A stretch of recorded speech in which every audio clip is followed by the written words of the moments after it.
So an update on the 16 valve engine. As we've seen, the crank has some non-factory marks. Mainly this bit stood out straight to me, and it's got a number of extra balancing points. Now these balancing points are these holes with like a drill bit's gone in there. So literally all it's doing is removing a certain amount of grams of weight away from certain areas of the crank, so when it spins around it's a bit balanced. Now what you've also got, these points here, which are, this is where from the factory you'll have a drill go straight through and drill a line through there, so when the oil comes through the crank it can come out this area and lubricate the main shells. Now what this is here, if you'll see it, I'll move you closer. What you normally have in there, in that hole, is a ball bearing pushed in there to block the hole up. Now these have got set screws in there.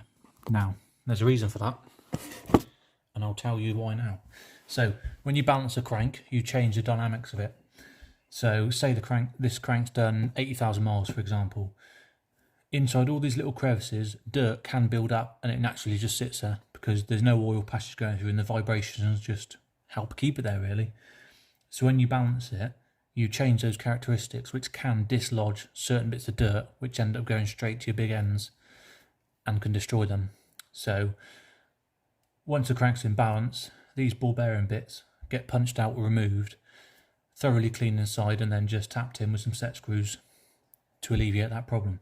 So we know the crank's unbalanced, and we know the block has had a warranty stick on the back. We've also, I'll get you a clean piston. These are KS pistons, which are a good brand, but they're not normally found in factory VW pistons, engines even.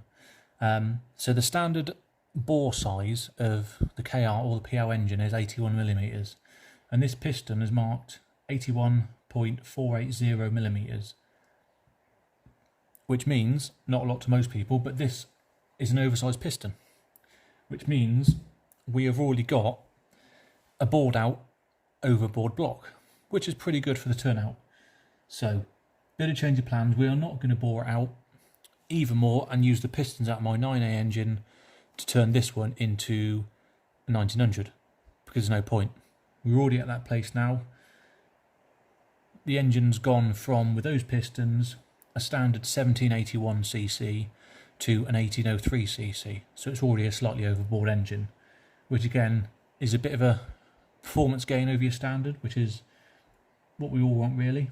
So I'm not going to waste a lot more money getting that overboard and a lot more work when that block's in really good condition. The bores are lovely, the crank is bang on factory figures for the bearings, there's nothing to worry about that.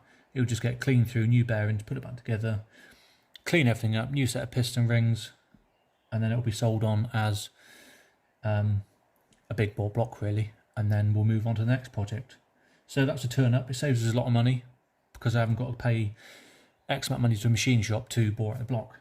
So it just needs some final measurements on bits, double checking exactly what we need with the part numbers, bearings, seals, etc.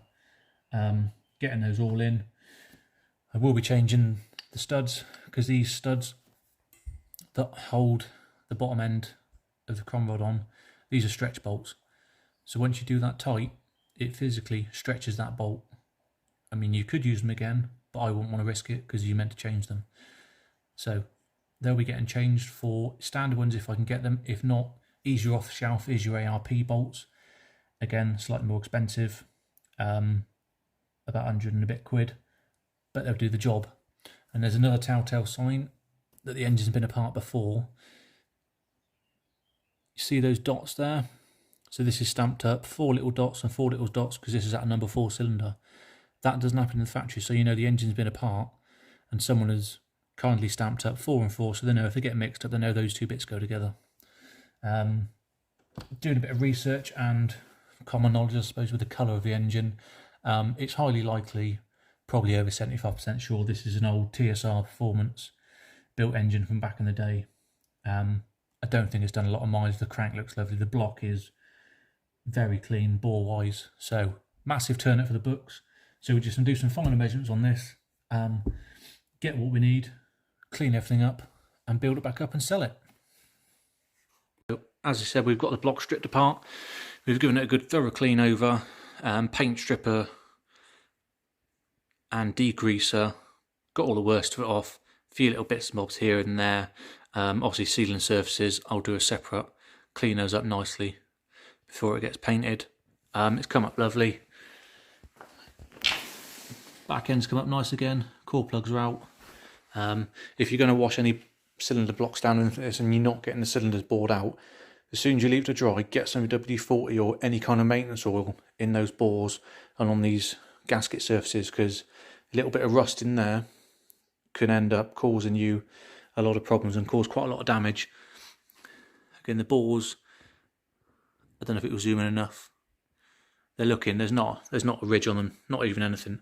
So it's done hardly any mileage since it's been overboard, which is good for us. It saves us money and saves us work.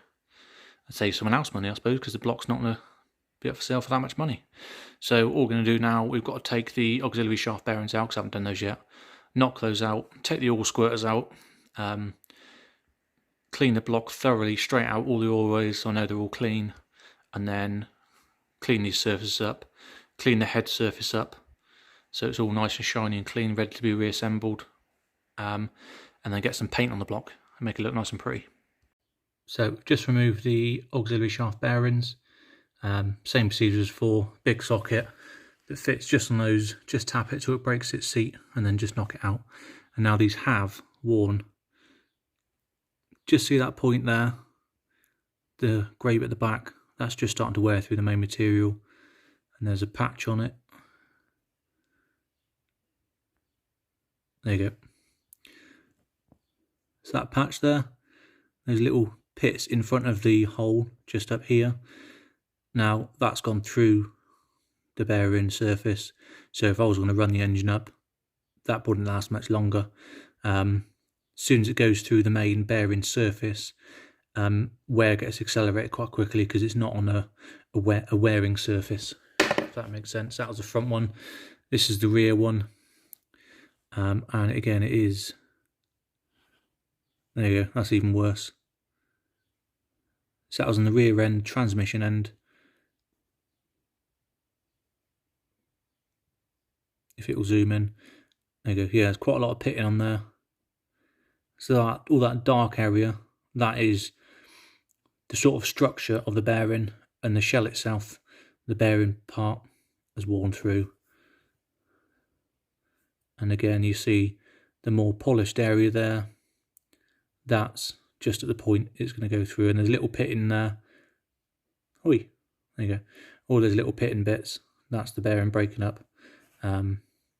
So they're out, so we'll get replacements of those, so there'll be less to worry about. All we're going to now is pull out the oil squirters, and then that is the block empty.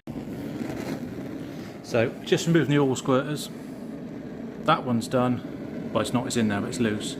Now these two middle ones have broken 4 Torx bits now, so what we're going to do is get some fire on them. Now we don't want a lot, bit of warmth in there, same on that side.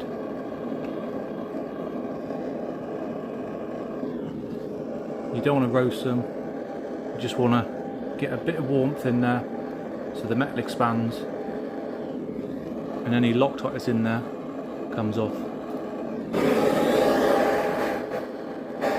So as soon as you got to the point, they're hot enough, and the oil that's surrounding them is starting to crackle. That's plenty hot enough. That's all you want.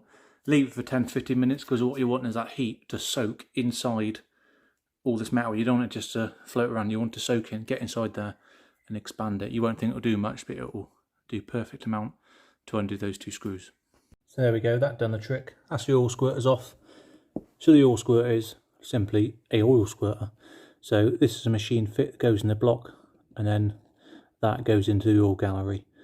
That directs oil to the bottom of the piston to help cooling and lubrication. And that, as soon as you get oil pressure in there, is a little seat, sits inside that. As soon as you get oil pressure at a set amount, it overcomes spring pressure, moves down, allows the oil to flow past that out there. So all you should be able to do is push that in. Oh, that's a bit seized. Oh, Christ. Well, there you go. That's one problem. Let's try another one. That oil squirter is seized. There you go, that one's moving. There you go.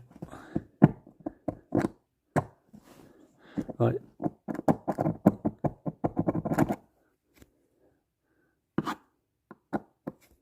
So if you look at the nozzle on the end, this squirt a bit.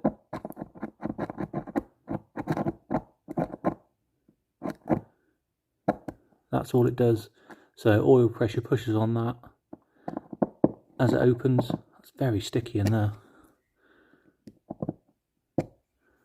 That's how they work.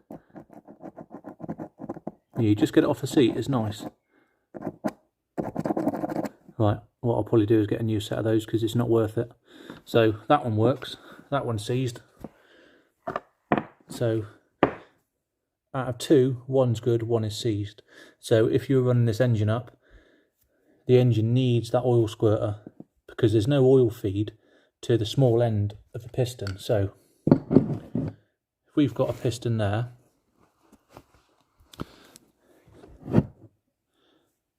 oil gets to this conrod end, but there's no oil feed into the top of here. That's why you need these, because that sits on the block somewhere about yay.